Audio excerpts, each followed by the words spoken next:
ओम दीपम यदि परम ब्रह्मा दीपम यदि जनार्दन दीपाहरत मे पापो पूजा दीप नमस्तुते बाबा धवलेश्वराय बालालिंगाय नमो नमः।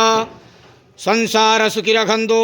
आज आश्विन मासर कृष्ण पक्ष प्रतिपदा तिथि शुभ सोमवार रे समस्त श्रद्धालु भक्त मानक आश्रीपद करंतु मनस्कामना पूर्ण करंतु कर्म क्षेत्रोन्नति करंतु ग्रहरिष्ट खंडन करंतु जगतर मंगल करंतु विश्वर कल्याण करंतु आपणकर नाम विख्यात करंतु सेवकर डाक श्रवण करंतु समस्त गुआवसा भक्त मानकर मनस्कामना पूर्ण करंतु जो जो भक्त माने आपणक पाखरे मानसिक रखिछंती तांका मानसिक पूर्ण करंतु।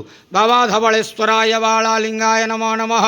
तत्पुरुषा विद्महे महादेवाय धीमहि तन्नो रुद्र प्रचोदयात्। आज आश्विन मास कृष्ण पक्ष प्रतिपदा तिथि शुभ सोमवार रे समस्त श्रद्धालु भक्त मानक आश्रीपद करंतु आनंद गवार। हरि बोल। बाबा धवलेश्वराय बालालिंगाय नमो नमः।